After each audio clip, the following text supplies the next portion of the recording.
Guys, what is going on? This is Travis P11. We are back at you. Today we're going to take a look at something just a little bit different from what I usually feature on the channel. I haven't done a whole lot with shotguns. I've done a few just basic tabletop reviews on shotguns I've had in my collection for quite a while, but I finally was able to get my hands on one of these Midland shotguns. This is the backpacker model. First of all, I just want to apologize. I'm suffering from a bit of a chest cold, so if I don't have my usual beautiful boisterous voice, I just want to apologize in advance. Bear with me. Anyway, the shotgun, it was just kind of an impulse purchase, sorta. I mean, I'd seen them on the market for a little while. The price was very fair. I paid $138 from Bud's Guns, and I think about a $6 processing fee from Bud's to have it sent to my FFL, which is SS Pawn in Lexington, Nebraska. Now, the MSRP on the shotgun is $149.95. Let's just go right through the specifications on the shotgun real quick. It is a break action, single shot shotgun. Now, this is the 12 gauge. Obviously, capacity is 1 round. The stocks are synthetic. You do have a brass bead front sight, which we'll take a look at here in a minute with this unboxing. The barrel length is 18.5 inches. There's 3 total barrel lengths available, if I'm not mistaken.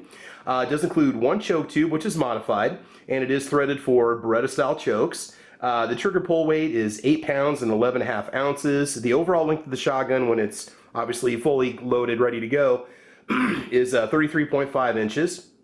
And the weight is 4 pounds, 6.4 ounces. Accessories include the stock spacers, the gun lock, and the manual. And like I said before, the MSRP is $149.99 or $95. The importer is Midland Arms, which kind of caught me off guard. It's actually manufactured by Khan Arms in Turkey. Now, before you freak out and unsub and say that I'm supporting a terrorist government, there's a couple things I want you to know. First of all, I didn't know at the time the gun was actually manufactured in Turkey. Second, not to justify it, but Khan Arms actually manufactures shotguns for Weatherby, Mossberg, and TriStar. Their shotguns are sold in 40 countries around the world, so I don't know if there's any direct links to Khan Arms and ISIS-supported governments, but they are Turkey-based companies, so I generally don't buy products from that country, just to get that out right now. That's kind of my disclaimer. I probably would have passed on it had I known, but it's here, I've got it, so let's just deal with it, all right? Again, the shotgun itself represents a really good value, so let's just go ahead and see what comes in the box when you get it. Oh, and when it's collapsed down and folded in half, this backpacker shotgun, the length is 21.5 inches. So it is very easy for you to conceal, so you're going to go camping or you want something that's not going to take up a lot of room. I just wanted to show you the shotgun and talk about some of the general features and then show you what I'm going to do to the shotgun. Cool thing about it, again, there's the 12, 20, and the 410 gauge right now.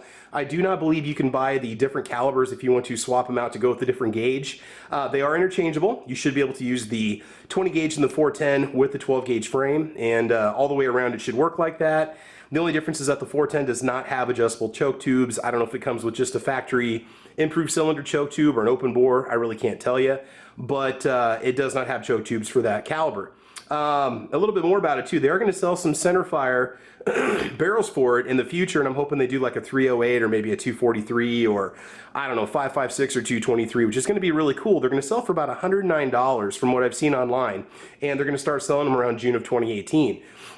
In the stock itself, there is a survival kit that you can put in there, and I'll show you how this comes apart and what you can do to adjust it. And the survival kit, there's no price set for it yet, but it's going to have a little tube that goes in the stock, and you can use it, and you can take it with you, you know, when you're camping and so on, you'll have all this stuff with you. So in the box, very minimalistic. It did come with very little padding at all. I just opened it to make sure that the gun was okay at SS Pawn, closed it back up, brought it home, and have not opened it since. So the shotgun comes packed in plastic. You do get a rough-looking manual. Now, you do get 30 days on the finish for the shotgun, but 1 year for mechanical, for parts and manufacturing and so on. It's a little odd that they only do 30 days on the finish. I think they're assuming people are just going to beat the heck out of these. They're just going to throw them in their truck, throw them over their shoulder, go off into the woods. We'll talk about the finish a little bit and why I think it's actually going to hold up well or age well, which is one of the things that I really like about the gun. Now, if you do register the shotgun, you do get 3 years of mechanical coverage on the shotgun in case any part fails, something breaks internally, or the hinges snap or whatnot. And so all you have to do is register the shotgun with Midland, and you do get a 3-year warranty, which is really good. Manual, very simple, gives you all the basic information that you need. Looks like my dog got a hold of it, but he did not. Let's see. Excuse me. All right, now we've also got some foam in here. You've got your key that you're going to use to take out your choke tubes, which is really cool. Looks like you can use that with the 12 and the 20 gauge. I like that. You do have the Allen wrench that you use to unlock the bolt right here at the brake so that you can take the barrel off if you want to. So they give you the correct size Allen key. Not necessary, but it's nice to have, and some people just don't have the tools. Here are some extended screws. I'm not sure if this is in case you break them or wear them out with the stock, or maybe you use these if you put extra plates in or take plates out. Not sure exactly, so we'll figure that out when we get there. So let's go ahead and get this out of the box. We'll get it in the gun stand and then we'll take a look at it and we'll go from there.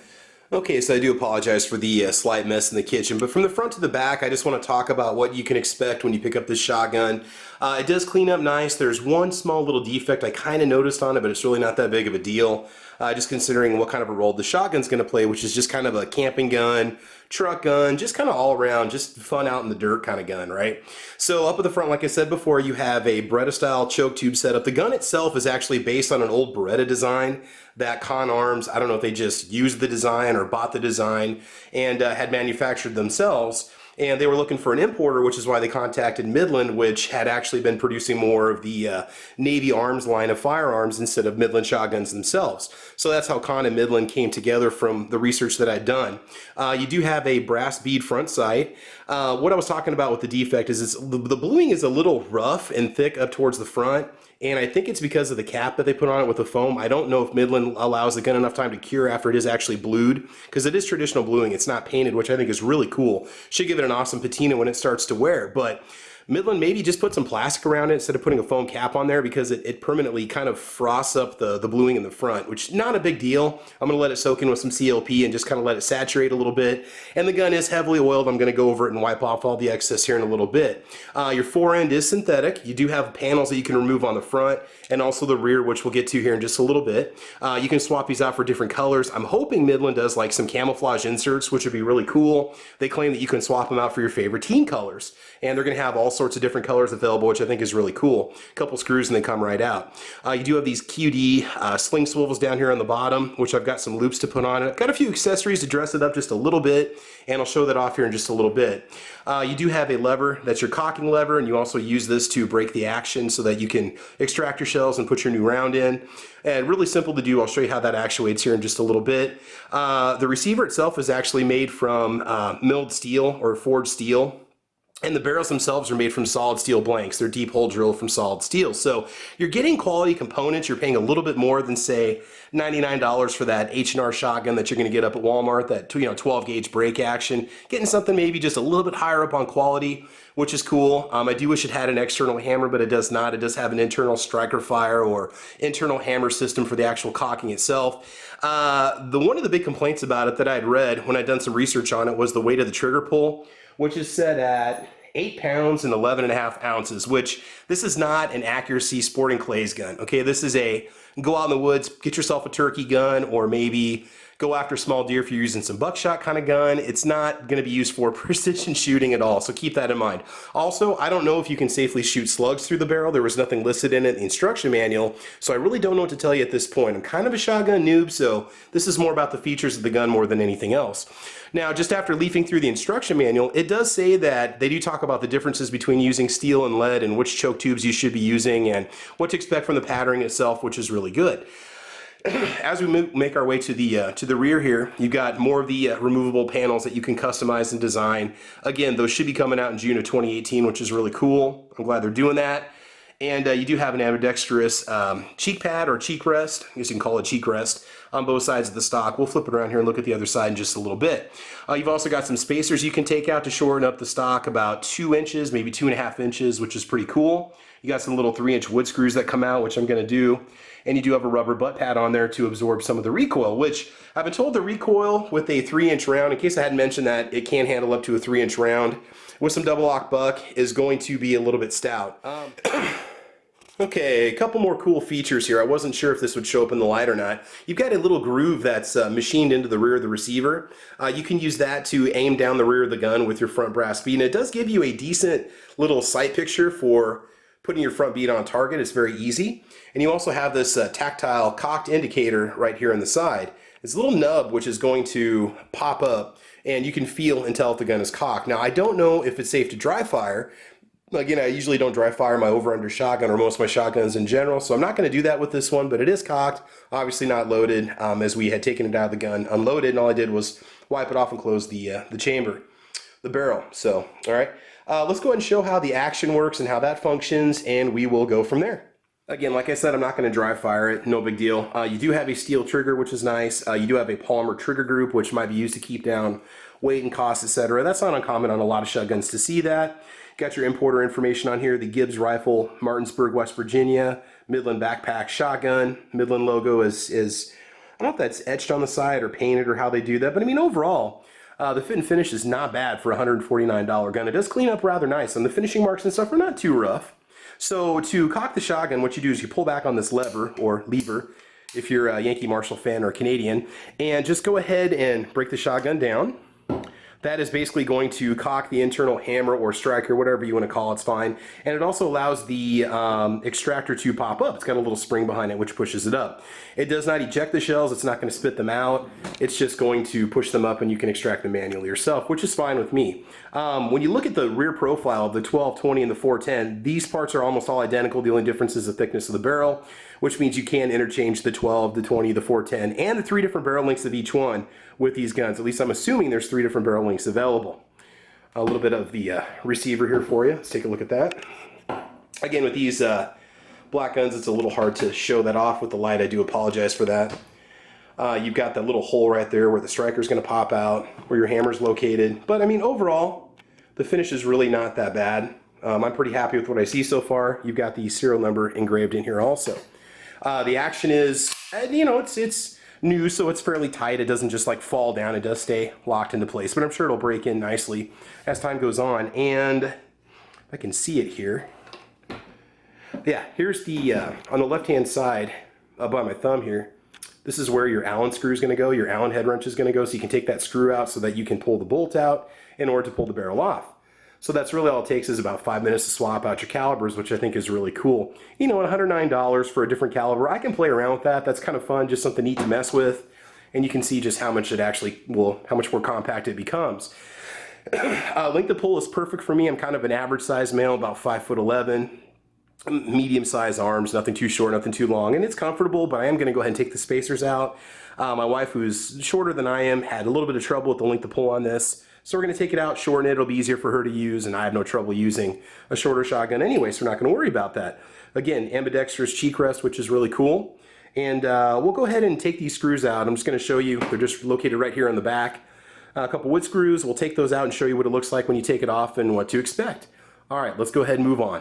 Okay guys, real quick before we do the stock and show that to you, here's the underside of the shotgun. You can see how the finish is on it, how really the tolerances are fairly tight on it. Nothing feels loosey-goosey or makes any kind of noise, or there's no clanking and banging. It's just a really solid built little shotgun.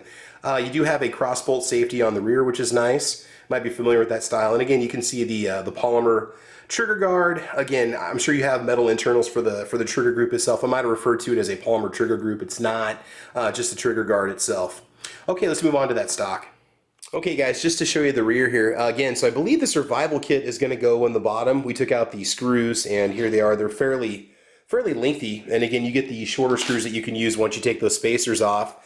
The top, I believe, is for an additional choke tube storage, and then the bottom is going to be for the survival kit, and it does shorten up the gun significantly. I'd say a couple inches. I need to double check and make sure this doesn't make the gun like under a certain minimum length for shotguns. I'm pretty sure it's just a barrel length that you have to watch out before something's considered a other shotgun or NFA item, whatever you want to call it. Here's your spacers right here. Again, a very high quality, nice thick plastic. I'm actually going to take these out so that my wife can use this shotgun with no problems. And here's your butt pad, which has a nice hard plastic rear on it. So overall, you know, I am pretty impressed with how the whole unit goes together.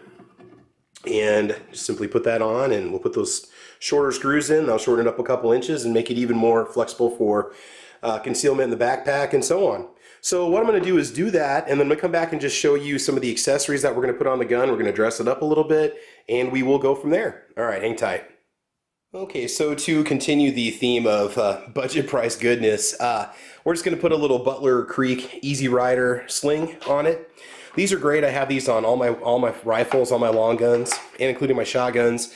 I'm not really big on the whole tactical sling thing. I don't really train with like a 2 or 3 point sling or anything like that. Or just a 3 point sling, or single point sling, whatever. I keep it simple, 2 point. I'm happy. And then we've got some Uncle Mike's quick detachable super swivels. Okay, this stuff was all bought at Walmart. I think it was about $10.97, $9.97. This little sleeve here, I actually picked up at Tractor Supply Company on clearance for a couple bucks. This will hold some 12 gauge shells for me, and I can put those in there and have a few extra rounds on the stock. Now the ammunition that I usually shoot is just this Winchester Olin military grade buckshot. You get 5 of these. These are a 2 3/4 inch shell, if I'm not mistaken. And this stuff generally works pretty good. It does kick like a mule, but they did not have this, so I wanted to go for the next best thing that Walmart had, which is just some Suprema, or Suprema, as it's manufactured in Spain, premium 12 gauge game and defense load. And on the top of it, they're showing a wild hog, a deer, and a house, which means this is kind of the Swiss Army knife of shotgun rounds, in my opinion. Extreme performance buckshot. Now again, it is manufactured by a subsidiary of Tula, or Tool Ammo, whatever you want to call it. I have not fired it before, I have not tried it, so if you guys have any experience with this ammo, please let me know. I'm assuming it's going to be okay. I mean, I don't really know much about Spanish manufactured ammo. I mean, I know they've got fairly high quality firearms and so on. So I mean, I have no clue about this ammo. I'm totally a noob on it, but should be okay. We'll try a few rounds through it. Again, it's just a 2 3/4 inch shell, so it should not have any problem cycling through the firearm and functioning and firing correctly. It's just lead shot, so no big deal. Alright, so let's go ahead and dress up the shotgun. We will come back and see how it looks here in just a minute. Okay, the choke tube real quick was very easy to take out. It does say Midland mod, so it's Midland modified. So you do know what you do have for your choke setting on this thing. It was not hard to take out with the included wrench. You just gave it a little tug and it popped right out. Gonna clean up the barrel here and then show you what it looks like when it's all dressed up. Alright guys, hang tight. Okay guys, so here's how it looks when it's all cleaned up. Link the pull, when you take these spacers off the back here, it's very similar to like an AR-15 with the SIG brace on. If you've ever shouldered something like that, you're going to know what I'm talking about. Or maybe an AR-15 with like a CAC Shockwave blade on it set to its closest setting to the rear of the receiver. Not uncomfortable, just not something I want to take a lot of shots with, like hundreds of rounds in a session, but comfortable enough for just a minor hunt or just a trail hike or whatever you want to call it. Really is just kind of a nice all-around, just multi-purpose shotgun. I really think there's a lot you can do with a gun like this. Nothing against, say, a used pump shotgun for 150 bucks you can buy at a pawn shop. Those are great too, but if you just want something a little more compact or something you can tug around with you or put in your RV, this is perfect for something like that.